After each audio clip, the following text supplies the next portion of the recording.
Hello बच्चों। तो प्रमुख रूप से इस वीडियो में हम लोग देखने वाले हैं मैट्रिक परीक्षा के लिए इम्पोर्टेंट रासायनिक सूत्र, यानी कि प्रमुख रूप से केमिकल फार्मूला को देखेंगे जो आपके बोर्ड परीक्षा के लिए काफ़ी इंपॉर्टेंट है। हर बार का बोर्ड परीक्षा में बच्चों आप लोग देखिएगा क्वेश्चन बैंक में, तो आप लोग को 3 से 4 प्रश्न आपको आसानी से मिल जाएगा। कभी कभार क्या होता है बच्चों, सीधा सीधा आप लोगों को जो है मैचिंग करने के लिए दीर्घ उत्तरीय प्रश्न में दे देता है कि मिलान कीजिए। एक तरफ दे देता है यौगिक का नाम दे देता है और दूसरी तरफ उसका सूत्र दे देता है, आप लोग को मिलान करने के लिए देता है कि इन दोनों को मैच कर दिए। ठीक है, तो इस प्रकार से या सीधा सीधा अभी तो ऑब्जेक्टिव के रूप में सीधा पूछ लिया जाता है कि सल्फ्यूरिक अम्ल का सूत्र क्या होता है, या फिर साधारण नमक का सूत्र क्या होता है, या फिर अनबुझा हुआ चूना क्या होता है, ये सारा चीज़। तो आज हम लोग इस वीडियो में प्रमुख रूप से इम्पोर्टेंट जो आपके केमिकल फार्मूला है बच्चों 25 से 30, यानी कि 30 इंपॉर्टेंट केमिकल फार्मूला को, यानी कि रासायनिक सूत्र को देखने वाले हैं। ठीक है, तो आप लोग अच्छी तरह से सारे रासायनिक सूत्रों को अपने नोट कॉपी में नोट डाउन कर लीजिएगा जो आप लोगों को नहीं आता है। ठीक है, चलिए पहला है आपका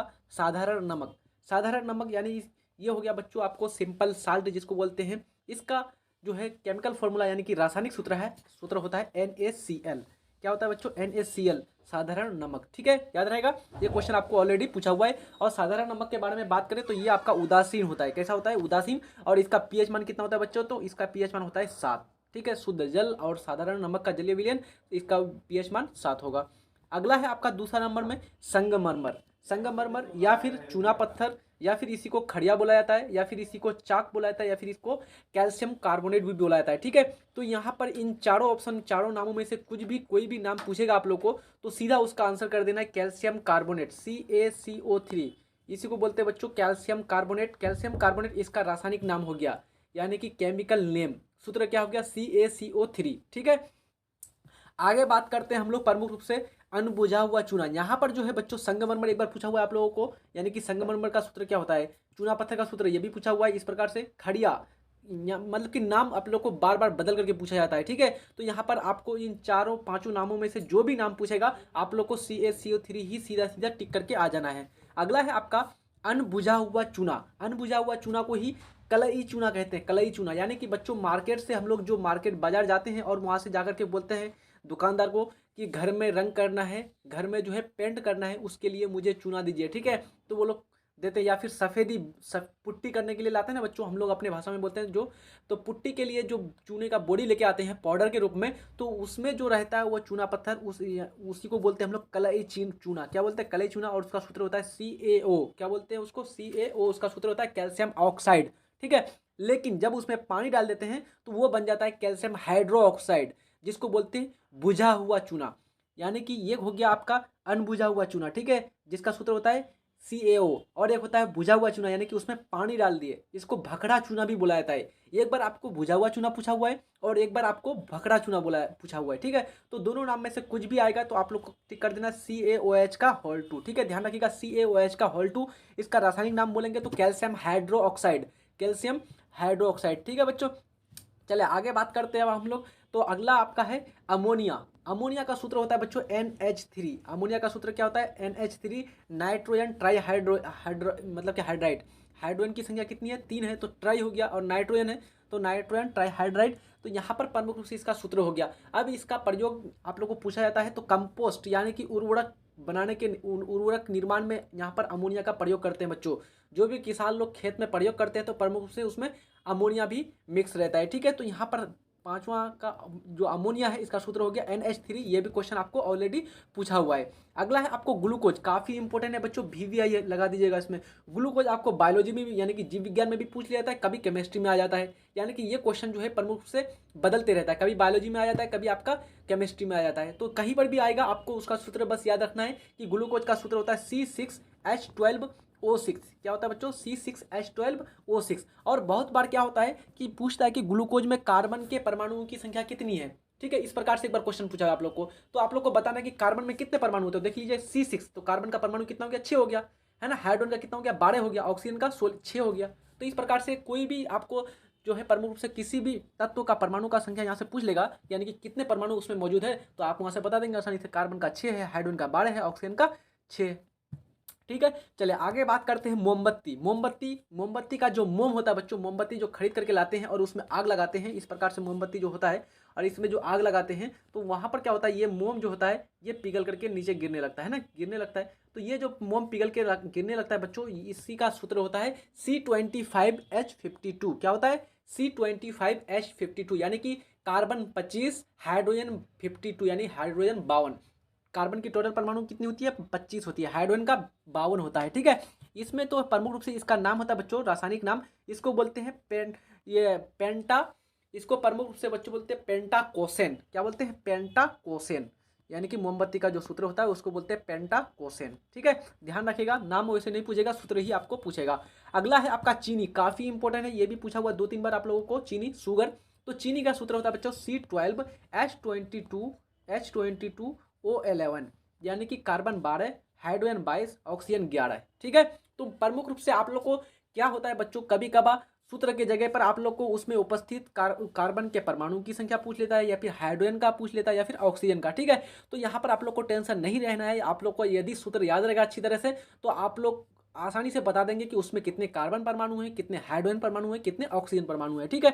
तो आप लोग को चीनी सिंपल सा याद रह जाएगा, चीनी का C12H22O11। ठीक है। जो भी आप लोग को नहीं आता है कृपया करके अपना कॉपी में नोट डाउन कर लीजिएगा, और अगर वीडियो अच्छे लग रहे हैं तो लाइक कर दीजिए, चैनल में न्यू है तो सब्सक्राइब कर दीजिए। अगला है आपका सल्फ्यूरिक अम्ल। सल्फ्यूरिक अम्ल आपको एक बार पूछा हुआ है कि सल्फ्यूरिक अम्ल का सूत्र क्या होता है, तो H2SO4। और एक बार पूछा हुआ है गंधक अम्ल, गंधक अम्ल का सूत्र क्या होता है, तो H2SO4। बैटरी अम्ल का सूत्र क्या होता है, H2SO4। तो तीनों क्वेश्चन यहाँ पर पूछा हुआ है आप लोग को, तीनों तरह से नाम बदल बदल करके दे देता बच्चों। थोड़ा सा वो लोग क्या होते हैं, जो क्वेश्चन बनाते हैं वो सोचता है कि बच्चा दूसरा नाम को जानता है कि नहीं जानता है, सिर्फ और सिर्फ हाइड्रोक्लोरिक या फिर सिर्फ और सिर्फ सल्फ्यूरिक अम्ल को ही जानता है, या फिर उसके अलावा उसका अन्य नाम को जानता है। तो ध्यान रखना है बच्चों, कोई भी नाम आपको पूछ सकता है, और जो इंपॉर्टेंट है उसी का मैं यहाँ पर नाम दिया हूँ, बाकी अन्य किसी का नहीं दिया हूँ। जैसे जिस प्रकार से क्वेश्चन आप लोग को पूछा जाता है, क्वेश्चन बैंक उठा करके देख लीजिएगा, तो यहाँ पर कोई भी आप लोगों को ये सारे प्रश्न जो है आपको आसानी से क्वेश्चन बैंक में मिल जाएगा बच्चों। ठीक है।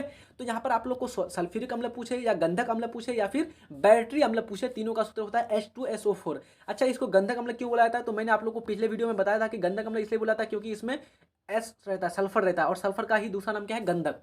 ठीक है। सल्फर की उपस्थिति के कारण H2SO4 को गंधक अम्ल भी बोला जाता है। और ये किस प्रकार का अम्ल है बच्चों, खनिज अम्ल है। H2SO4 एक खनिज अम्ल है, और ये एक आपका परबल अम्ल है। परबल अम्ल मतलब कि इसमें हाइड्रोजन आयन की सांद्रण बहुत ही अधिक होती है, इस बहुत ही खतरनाक होता है, बहुत ही डेंजरस होता है बच्चों ये। ठीक है। तो ये विषैला होता है मतलब, तो यहाँ पर इसका सूत्र आप लोग को याद रखना है। अगला है आपका हाइड्रोक्लोरिक अम्ल। हाइड्रोक्लोरिक अम्ल यानी कि इसको कहेंगे HCl। ठीक है। हाइड्रोक्लोरिक अम्ल, इसका सूत्र क्या होगा, HCl। ये अभी तक नहीं पूछा है तो हो सकता है आपको पूछ ले। ठीक है। तो हाइड्रोक्लोरिक अम्ल, इसका सूत्र क्या हो गया, HCl। इसका रासायनिक नाम क्या हो गया, हाइड्रोजन क्लोराइड, हाइड्रोजन क्लोराइड। उसी प्रकार से सल्फ्यूरिक अम्ल का रासायनिक नाम अगर पूछेगा तो सल्फ्यूरिक अम्ल का रासायनिक नाम हो गया हाइड्रोजन डाइहाइड्रोजन सल्फेट। ठीक है। इसी प्रकार से इसका हो गया हाइड्रोजन क्लोराइड। चलिए आगे बात करते हैं नाइट्रिक अम्ल। नाइट्रिक अम्ल का क्या होगा बच्चों, HNO3। नाइट्रिक अम्ल का सूत्र होता है HNO3। ठीक है। तो ये प्रमुख रूप से HNO3 जो होता है ये प्रबल ऑक्सीकारक होता है। ठीक है। HNO3 जो होता है बहुत ही प्रबल ऑक्सीकारक होता है, और प्रबल अम्ल है, ये संक्षारक अम्ल है, और ये खनिज अम्ल भी है। ठीक है। तो ये सारा पॉइंट आप लोग को याद रखना है नाइट्रिक अम्ल से संबंधित। अगला है आपका फॉर्मिक अम्ल, जो काफी इंपॉर्टेंट है बच्चों, और बहुत बार पूछा जाता है आप लोग को। फॉर्मिक अम्ल या फिर मेथोनिक अम्ल, इसका सूत्र क्या होता है, तो फॉर्मिक अम्ल बच्चों, मेथोनिक अम्ल का साधारण नाम है फॉर्मिक अम्ल। मेथोनिक अम्ल ये आपका IUPAC नाम है बच्चों, IUPAC। इसका फुल फॉर्म होता है बच्चों, आप लोग केमिस्ट्री में पढ़े होंगे कार्बन वाला चैप्टर में, international union of pure applied chemistry. यानी कि पूरी दुनिया में जो नाम प्रचलित हो उसको बोलते हैं IUPAC नेम। और जो सिंपल अलग अलग क्षेत्र में, जैसे बच्चों हम लोग घर, अपना घर, आप लोग अपने घर में क्या बोलते हैं, तो अपना घर में अपना घर, वहाँ का जो भाषा है, जो वहाँ का क्षेत्रीय भाषा है उसी का प्रयोग करते हैं। लेकिन वहाँ से अगर आप लोग पटना चले जाते हैं या फिर दिल्ली चले जाते हैं तो क्या उसी भाषा में बात करते हैं क्या, नहीं ना। तो दूसरे लोगों से दूसरे भाषा में, माने कि जो भाषा प्रचलित अधिक है उस भाषा में बात करते हैं। जब आप यहाँ से भारत से लेकर के, भारत से ब्रिटेन चले आएंगे, इंग्लैंड चले आएंगे, तो वहाँ पर आप इंग्लिश बोलेंगे, क्योंकि वहाँ पर अन्य लोगों की भाषा आप नहीं समझ पाएंगे, वहाँ सिर्फ इंग्लिश चलती है। तो पूरा इंग्लिश कैसा है, इंटरनेशनल लैंग्वेज है। तो उसी प्रकार से जैसे इंग्लिश बोलेगा तो कोई भी समझ सकता है, उसी प्रकार से बच्चों अगर IUPAC नेम बोलेंगे तो आप कहीं पर भी बोलिए, भारत में भी बोलिए, अगर मेथोनिक अम्ल तो इंग्लैंड में जाकर के मेथोनिक अम्ल बोलेंगे तो वो समझ जाएगा। लेकिन फॉर्मिक अम्ल नहीं समझेगा बच्चों। फॉर्मिक अम्ल अलग अलग देशों में यानी कि अलग अलग नाम हो सकता है, क्षेत्रीय नाम। ठीक है। तो ये साधारण नाम हो गया। अगला है आपका एसिटिक अम्ल। अच्छा, इसके बारे में और मैं थोड़ा सा बता दूं, जो फॉर्मिक अम्ल होता है बच्चों, जिसको मेथोनिक अम्ल बोलते हैं, ये प्रमुख रूप से किस में पाया जाता है? तो ये आपका चींटी के डंक में पाया जाता है। किस में पाया जाता है? बार बार क्वेश्चन पूछा जाता है कि चींटी के डंक में कौन सा अम्ल पाया जाता है? तो फॉर्मिक अम्ल पाया जाता है। सांप के डंक में कौन सा अम्ल पाया जाता है? तो उसके भी डंक में यानी कि फॉर्मिक अम्ल पाया जाता है, मेथोनिक अम्ल पाया जाता है। मधुमक्खी के डंक में कौन सा अम्ल पाया जाता है? तो यही फिर आपका मेथोनिक अम्ल। उसके बाद फिर आप लोग को नेटल का पौधा, नेटल का जो पौधा होता है बच्चों, जिसको हम लोग उरकुस्सी बोलते हैं अपने भाषा में, है ना, अपना लैंग्वेज में क्या बोलते हैं, अपना क्षेत्रीय भाषा में, कि उरकुस्सी, जो उसको छूने से क्या होता है, शरीर में जलन होने लगती है, जिसको नेटल पौधा नाम दिया गया है। तो उसमें भी कौन सा अम्ल पाया जाता है? प्रमुख रूप से फॉर्मिक अम्ल यानी कि मेथेनोइक अम्ल पाया जाता है। ठीक है, ये सारा पॉइंट हो गया आप लोग को। चलिए आगे बात करते हैं आप लोग एसिटिक अम्ल। एसिटिक अम्ल जिसका आइपिक नेम होता है एथेनोइक अम्ल। ठीक है, इसका सूत्र क्या होगा बच्चों? तो एथेनोइक अम्ल, एथेन, सबसे पहले जान लीजिए एथेन। एथेन का सूत्र होता है C2H6, C2H6। अब यहाँ पर हमको बनाना है एथेनोइक एसिड। तो एथेनोइक में तो कार्बन की संख्या कितनी होगी? कार्बन परमाणु 2 ही होगा, लेकिन यहाँ पर हाइड्रोजन सिर्फ 5 हो जाएगा। तो यहाँ पर बन जाएगा C2H5 CH3, सॉरी बच्चों, यहाँ पर हो जाएगा CH3COOH। किस प्रकार से देखिए, यहाँ पर कैसे नामकरण किया जाता है? यहाँ पर कार्बन एक हो गया, कार्बन यहाँ पर एक हो गया, कितना हो गया? कार्बन 2। तो 2 कार्बन को क्या बोलते हैं? एथ बोलते हैं। क्या बोलते हैं? एथ। और यहाँ पर प्रमुख रूप से कौन सा एसिड है? तो कार्बोक्सिलिक एसिड है, इसलिए बोलेंगे एथेनोइक एसिड। ठीक है, एथेनोइक अम्ल। और इसी को एसिटिक अम्ल भी बुलाया जाता है। एसिटिक अम्ल किस में पाया जाता है? तो एसिटिक अम्ल प्रमुख रूप से ये पाया जाता है आपका सिरिका में। सिरिका में कौन सा अम्ल पाया जाता है बच्चों? एसिटिक अम्ल पाया जाता है। आपको 2 बार ये प्रश्न पूछा हुआ है, जल्दी से नोट डाउन कर लीजिए। यदि आप लोग को पूछा जाए कि सिरिका में कौन सा अम्ल पाया जाता है, तो एथेनोइक अम्ल, जिसको बोलते हैं एसिटिक अम्ल। और इसका सूत्र पूछ लिया जाए तो आप लोग को बताना है CH3COOH।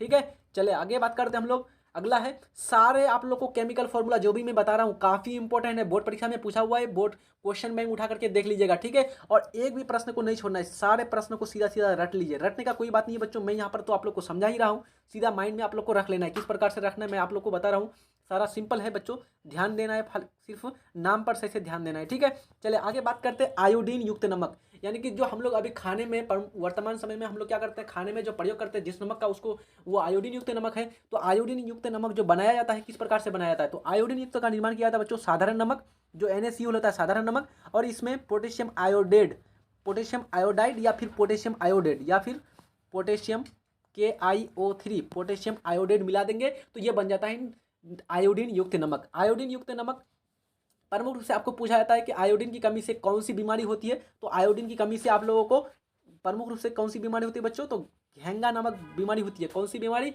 घेंगा नामक एक बीमारी होती है, जो ग्वाइटर यानी कि जिसको बोलते हैं, यानी कि गले में जो है प्रमुख रूप से बच्चों खराश और गले में थोड़ा सा अलग प्रकार का दिक्कत आने लगती है। ठीक है, तो यहाँ पर इसका सूत्र हो गया। और ये प्रश्न आप लोग को ऑलरेडी पूछा हुआ है, आप लोग क्वेश्चन बैंक देख लीजिएगा, पूछा हुआ क्वेश्चन है ये। आगे है, ये भी पूछा हुआ है कि बेकिंग सोडा या खाने वाला सोडा का सूत्र क्या होता है? तो बेकिंग सोडा हो या फिर खाने वाला सोडा हो, इसका सूत्र होता है NaHCO3। क्या सूत्र होता है बच्चों? NaHCO3। इसको बोलते हैं सोडियम बाइकार्बोनेट, रासायनिक नाम हो गया सोडियम बाइकार्बोनेट। उसके बाद जो बेकिंग सोडा होता है बच्चों, इसका प्रयोग किया जाता है पावरोटी के निर्माण में, लिट्टी के निर्माण में, या फिर प्रमुख रूप से सामानों को स्पंजी बनाने के लिए। ठीक है, बेकिंग सोडा या फिर खाने वाले सोडा का प्रयोग किया जाता है। आगे है आपका धोने का सोडा, ये भी क्वेश्चन एक बार पूछा हुआ है। तो धोने का सोडा का सूत्र क्या होता है? धोने का सोडा का सूत्र होता है Na2CO3 डॉट 10H2O। अब ये यहाँ पर डॉट क्या होता है बच्चों? ये डॉट होता है कोऑर्डिनेट बॉन्ड, जो आप लोग 11वीं क्लास में यदि साइंस जो भी बच्चा रखेंगे तो उस समय पढ़ेंगे ये कोऑर्डिनेट बॉन्ड क्या होता है। ठीक है, तो यहाँ पर समझाने की जरूरत नहीं है, सिर्फ ध्यान रखना कि Na2CO3 डॉट 10H2O, जिसको बोलते हैं सोडियम कार्बोनेट डेकाहाइड्रेट। 10 होता है बच्चों डेका, तो सोडियम कार्बोनेट डेकाहाइड्रेट। ठीक है, इसका सूत्र हो गया, रासायनिक नाम हो गया। इस प्रकार से इसको भी याद रखना है। धोने का जो सोडा होता है बच्चों, इसका प्रयोग प्रमुख रूप से जो पानी होते हैं ना, जल होता है, उसका अस्थायी खारापन को दूर करने के लिए किया जाता है। ये क्वेश्चन पूछा जाता है आपको कि जल में उपस्थित अस्थायी खारेपन को दूर करने के लिए किस यौगिक का उपयोग किया जाता है? तो ध्यान रखिएगा, धोने का सोडा यानी कि जो आपका धोबिया सोडा होता है उसी का प्रयोग किया जाता है। ठीक है, अगला प्रश्न है आपका, अगला ये इंपॉर्टेंट यौगिक है विरंजक चूर्ण। विरंजक चूर्ण जिसको बोलते हैं ब्लीचिंग पाउडर, काफ़ी फेमस नाम है, काफ़ी प्रचलित नाम है बच्चों, फेमस नेम है आपका विरंजक चूर्ण का, ब्लीचिंग पाउडर। और इसका सूत्र क्या होता है? तो इसका सूत्र होता है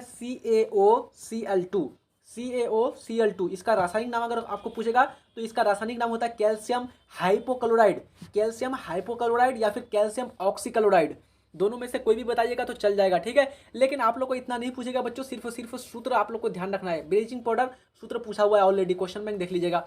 अगला है आपका प्लास्टर ऑफ पेरिस, काफ़ी इंपॉर्टेंट है, ये भी पूछा हुआ है बच्चों। देखिए जितना भी मैं यहाँ पर लिखा हूँ ना बच्चों, आप लोगों के एग्जाम के पॉइंट व्यू से मैं लिखा हूँ, ठीक है। कोई भी प्रश्न यहाँ से आउट नहीं आएगा। मैं आप लोगों को 30 ही सिर्फ यहाँ पर यौगिक कंपाउंड बताऊंगा और उसका सूत्र बताऊंगा। इससे कोई प्रश्न यदि आ जाएगा तो मैं पढ़ाना छोड़ दूंगा इस चैनल में, ठीक है। तो देख लीजिएगा आप लोग। तो यहाँ पर प्रमुख से plaster of Paris, plaster of Paris इसको बोलते हैं बच्चों पॉप। प्लास्टर ऑफ पेरिस को सूत्र सिंपल में क्या बोलते हैं, शॉर्ट में पॉप बोलते हैं। इसका सूत्र क्या होता है, तो इसका सूत्र होता है CaSO4 half H2O, CaSO4 half H2O, यानी कि कैल्शियम सल्फेट अर्ध हाइड्रेट, कैल्शियम सल्फेट अर्ध हाइड्रेट। अब इसका प्रयोग पूछा जाता है आप लोग को कि प्लास्टर ऑफ पेरिस का प्रयोग किस में करते हैं, तो प्लास्टर ऑफ पेरिस का प्रयोग टूटी हुई हड्डियों को जोड़ने के लिए करते हैं। डॉक्टर लोग क्या करते हैं बच्चों, टूटी हुई हड्डियों को जोड़ने के लिए प्लास्टर ऑफ पेरिस का प्रयोग करते हैं। प्लास्टर ऑफ पेरिस का ही प्रयोग प्रमुख रूप से मूर्तियों के निर्माण में किया जाता है बच्चों। मूर्तियों का जो निर्माण किया जाता है, अलग अलग देवी देवताओं का जो निर्माण किया जाता है बच्चों, प्रमुख रूप से प्लास्टर ऑफ पेरिस का ही प्रयोग किया जाता है, ठीक है। ध्यान रखिएगा। इसका सूत्र क्या होता है, CaSO4 हाफ H2O, जिसको बोलते हैं, जिसका केमिकल नाम होता है, रासायनिक नाम होता है कैल्शियम सल्फेट अर्ध हाइड्रेट। अगला है आपका नीला थोथा या फिर तूतिया, ये भी क्वेश्चन पूछा हुआ है बच्चों। आप लोग जो है क्वेश्चन बैंक देख लीजिएगा। आप लोग को मैं बार बार रिक्वेस्ट करूंगा, क्योंकि क्वेश्चन बैंक के अनुसार आप लोग को एक एनालिसिस लग जाता है बच्चों कि क्या क्या आपको पढ़ना है और क्या क्या छोड़ना है। बहुत सारे बच्चे क्या करते हैं, एक तरफ से जितने भी केमिकल उसको नाम पता चलता है बच्चों, जितना भी रासायनिक सूत्र दिखता है सारा का सारा को रट जाता है, चाहे वो एग्जाम में आए या ना आए। लेकिन आप लोग को ज़्यादा से ज़्यादा एग्जाम पर फोकस करके पढ़ाई करनी है बच्चों, जो आप लोगों को क्या करे, ज़्यादा से ज़्यादा मार्क्स दिला पाए, ठीक है। तो नीला थोथा हो या फिर तूतिया हो, ये प्रमुख रूप से जो है क्या होता है बच्चों, इसका सूत्र तो कॉपर सल्फेट पेंटाहाइड्रेट, ये होता है CuSO4, CuSO4 5H2O, 5H2O। तो यहां पर क्या हो गया, कॉपर सल्फेट, 5 को बोलते हैं पेंटा और जल को बोलते हैं हाइड्रेट, कॉपर सल्फेट पेंटाहाइड्रेट। इसका क्या नाम हो गया, रासायनिक नाम हो गया, इसका रासायनिक नाम हो गया। कभी आपको तूतिया दे देगा, या फिर कभी नीला थोथा दे देगा, या फिर आपको कॉपर सल्फेट पेंटाहाइड्रेट दे देगा, ठीक है। तो आप लोग को सूत्र लिख देना है CuSO4 5H2O।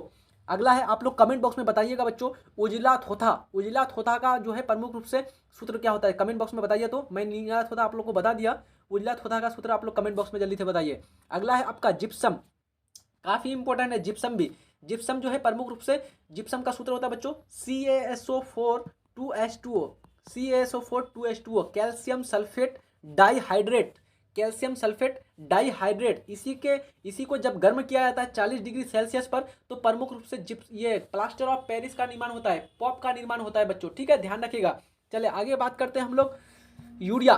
यूरिया ये आपका एक कार्बनिक यौगिक है, इसका सूत्र होता है CONH2 का होल 2, CONH2 का होल 2। इसका प्रयोग प्रमुख रूप से क्या करते हैं बच्चों, किसान लोग खेतों में फसलों की वृद्धि के लिए करते हैं, ठीक है। तो इसका सूत्र क्या हो गया, CONH2 का होल 2। ये भी क्वेश्चन आपको पूछा हुआ है, यूरिया का सूत्र क्या होता है, ठीक है। चलिए आगे है बॉक्साइट, ये तो काफी इंपॉर्टेंट है। बॉक्साइट किसका अयस्क है, बॉक्साइट आपका अयस्क है एल्यूमिनियम का, एल्यूमिनियम का अयस्क है बॉक्साइट, ठीक है। ध्यान रखिएगा। इसका सूत्र क्या होता है, तो इसका सूत्र होता है Al2O3 2H2O, यानी कि एल्यूमिनियम ऑक्साइड डाइहाइड्रेट, ठीक है, Al2O3 2H2O। चलिए आगे बात करते हैं मीथेन, काफी इंपॉर्टेंट है बच्चों, काफी इंपॉर्टेंट है, 2 से 3 बार ये क्वेश्चन ऑलरेडी आया हुआ है।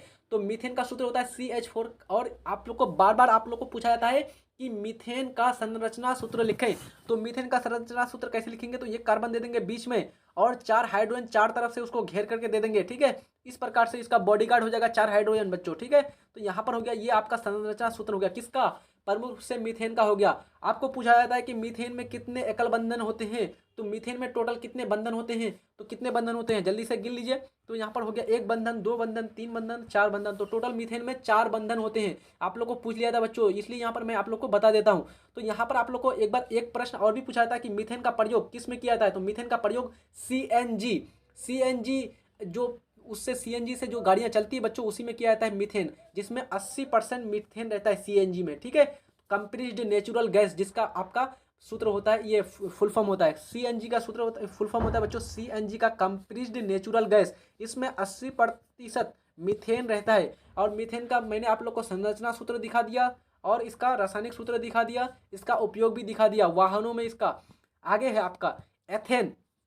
एथेन का सूत्र होता है बच्चों C2H6। एथेन का सूत्र होता है C2H6। ये भी क्वेश्चन आपको ऑलरेडी आया हुआ है। तो एथेन का C2H6, इसका आप लोग को अगर पूछेगा कि एथेन में कितने बंधन होते हैं, तो आप लोगों को कुछ नहीं करना है, बस एक बार उसका थोड़ा सा हम लोग को क्या करना है, संरचना सूत्र लिख देना है। तो यहाँ पर एथेन का कर देंगे, 2 कार्बन है तो 2 कार्बन हो गया, और दोनों कार्बन का 4-4 करके बॉन्ड हो जाएगा। तो देखिए कितना बॉन्ड हो गया, एक इस कार्बन का कितना हो गया बच्चों, इस कार्बन का 4 बंधन हो गया, इस कार्बन का 4 बंधन हो गया, तो टोटल कितने बंधन हो गए, 4-4 8। तो इस प्रकार से 8 बंधन हो गए। कितने यहाँ पर बंधन हो जाएंगे, तो गिनती कर लीजिए, एक यहाँ पर 2 3 4 5 6 7। तो इथेन में टोटल 7 बंधन होते हैं बच्चों, एकल बंधन। ठीक है, इस प्रकार से आपको याद रखना है, इसका सूत्र याद रखना है, C2H6 होता है। ठीक है, उसके बाद आप लोगों को पूछा जाता है कि एलपीजी में कौन सा गैस रहता है, एलपीजी में प्रमुख रूप से कौन सा एल्केन रहता है। तो एलपीजी का प्रमुख मुख्य जो घटक है बच्चों, वो है आपका ब्यूटेन। ब्यूटेन जिसका सूत्र होता है C4H10। इसका सूत्र क्या होता है, C4H10। ठीक है, चलिए आगे बात करते हैं एथीन। एथीन का सूत्र होता है C2H4। C2H4 ethene. इसका संरचना सूत्र कैसे होगा बच्चों, तो यहाँ पर हो गया कार्बन, और कितना कार्बन है, तो 2 कार्बन है, तो यहाँ पर दो कार्बन के भी डबल बॉन्ड दे देंगे, और 2 हाइड्रोजन इधर, 2 हाइड्रोजन इस प्रकार से। तो यहाँ पर हो जाएगा C2H4। ठीक है, ये हो गया आपका एथीन। चलिए आगे बात करते हैं बेंजीन। ये भी इंपॉर्टेंट है, काफ़ी इंपॉर्टेंट है, पूछा हुआ है, 2 बार पूछा हुआ है। बेंजीन का सूत्र क्या होता है, तो बेंजीन का सूत्र होता है C6H6। एक बार आपको पूछा हुआ है कि बेंजीन में टोटल कितने परमाणु होते हैं, हाइड्रोजन और कार्बन टोटल कितने परमाणु होते हैं, तो बेंजीन का सूत्र हो गया C6H6। तो टोटल परमाणु कितने होंगे बच्चों, 6 और 6 12, तो दोनों को जोड़ करके 12 हो गया। तो टोटल अगर आपको पूछेगा कि बेंजीन में टोटल कितने परमाणु होते हैं, तो 12। अगर आपको पूछेगा कि बेंजीन में कार्बन के कितने परमाणु होते हैं, तो 6। बेंजीन में हाइड्रोजन के कितने परमाणु होते हैं, तो 6। ठीक है, चलिए आगे बात करते हैं। और बेंजीन का अगर आप लोग देखने जाते हैं थोड़ा सा स्ट्रक्चर, तो बेंजीन का होता है बच्चों, यहाँ पर एक कार्बन रहता है, उसके बाद यहाँ पर एक कार्बन, यहाँ पर कार्बन, फिर इस प्रकार से, फिर इसके बाद मतलब कि इसका एक बंद आकृति होता है इस प्रकार से बच्चों। ठीक है, और बीच बीच में डबल बॉन्ड रहता है, इस प्रकार से डबल बॉन्ड। तो ये हो गया आपका बेंजीन, और प्रत्येक कार्बन के साथ एक एक हाइड्रोजन रहता है, प्रत्येक कार्बन के साथ एक एक हाइड्रोजन रहता है। ठीक है, आगे बात करते हैं क्लोरोफॉर्म। काफ़ी इंपॉर्टेंट है, ये भी क्वेश्चन आपका आ सकता है, नहीं आया है अब तक, क्लोरोफॉर्म आने की संभावना है। तो क्लोरोफॉर्म का सूत्र होता है CHCl3, यानी कि मीथेन में 3 हाइड्रोजन को हटा करके 3 क्लोरीन जोड़ दीजिए, वो बन जाएगा क्लोरोफॉर्म। क्या बन जाएगा, क्लोरोफॉर्म। तो यहाँ पर क्लोरोफॉर्म का सूत्र हो गया CHCl3। आगे है एथेनॉल, जिसको बोलते हैं एल्कोहल। काफ़ी इंपॉर्टेंट है बच्चों, ये भी क्वेश्चन आपको आया हुआ है।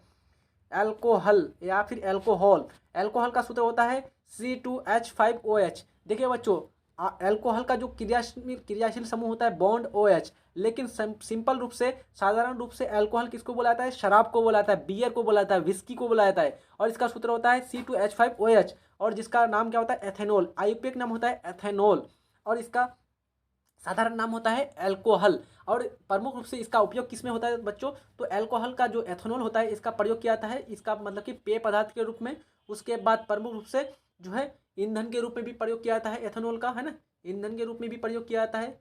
उसके बाद कफ सिरप, यानी कि खांसी के जो सिरप बनते हैं, है ना, जब भी कोई खांसी किसी को हो जाती है, तो उसको डॉक्टर लोग क्या किसकी सलाह देते हैं, बोलते हैं कि ये कफ सिरप ले लो, खांसी का सिरप ले लो, और पी लोगे अच्छा से तो समाप्त हो जाएगा खांसी। लेकिन उसको जब पीता है जब भी कोई पेशेंट, तो प्रमुख रूप से उसको थोड़ा सा ज़्यादा नींद आने लगती है। क्यों बच्चों, क्योंकि उसमें एथेनॉल यानी कि अल्कोहल मिला रहता है। ठीक है, आगे है आपका 29वां है आपका जल, और 30वां है शुष्क बर्फ। तो सबसे पहले जल, ये तो सिंपल है, आप लोग को जानते ही आप लोग, H2O, जल का सूत्र होता है H2O। उसके बाद शुष्क बर्फ, ये भी काफ़ी इंपॉर्टेंट है बच्चों, शुष्क बर्फ यानी कि सूखा बर्फ। इसका सूत्र होता है ठोस CO2। क्या होता है, ठोस CO2। काफ़ी थोड़ा सा अलग टाइप का है बच्चों, नाम है शुष्क बर्फ और सूत्र है ठोस CO2। बहुत सारे बच्चे यहाँ पर कंफ्यूजन कर जाते हैं, जैसे बर्फ देखते हैं ठोस H2O में मार देते हैं, लेकिन यहाँ पर आपको ध्यान रखना है, शुष्क बर्फ रहे तो ठोस H2O नहीं, ठोस CO2 में आप लोग को टिक करके आना है। ठीक है, तो यहाँ पर ये सारे काफ़ी इंपॉर्टेंट फॉर्मूलाज हो गए आप लोगों के लिए। यहाँ से एक भी अगर फॉर्मूला का प्रश्न बनेगा तो इससे आउट नहीं बनेगा, मैं इतना तो आप लोग को लिख करके देता हूँ बच्चों। और 100% आप लोग को 2 से 3 मार्क्स अपना पॉकेट में रख लीजिए, यहाँ से 2 से 3 मार्क्स अपना मार्कशीट में जोड़ लीजिए, कहीं नहीं जाने वाला 2 मार्क्स। ठीक है, तो इस प्रकार का आप लोग को पावरफुल और हेल्पफुल वीडियो मैं आप लोग को बीच बीच में प्रोवाइड करता रहूँगा बच्चों। जिस प्रकार से आप लोग का ट्रेंड चलता है एग्जाम में, यानी कि किस प्रकार के प्रश्न आप लोग को पूछे जाते हैं, बार बार मैं आप लोगों को इस प्रकार से प्रोवाइड करता रहूँगा। तो चैनल में न्यू है तो सब्सक्राइब कर दीजिए, और वीडियोस अच्छे लग रहे हैं तो लाइक कर दीजिए, अपने दोस्त यार को शेयर भी कर दीजिए। और अगर जो है वीडियोस जो है कहीं पर वीडियो के अंदर कहीं पर भी किसी प्रकार की डाउट है तो आप लोगों को सीधा सीधा कमेंट बॉक्स में कमेंट कर देनी है कि सर मुझे यहाँ पर समझ में नहीं आया, या फिर सर इसका सूत्र ऐसे बताए तो यहाँ पर मुझे समझ नहीं, कुछ भी कहीं पर डाउट है आप लोग को बताना है और मैं आप लोग का 100% मैं कोशिश करूंगा, प्रयास करूंगा आप लोग के कमेंटों का जवाब देने का। ठीक है, तो अच्छी तरह से पढ़ाई करते रहिए बच्चों, मिलते हैं नेक्स्ट वीडियो में, तब तक के लिए जय हिंद, धन्यवाद।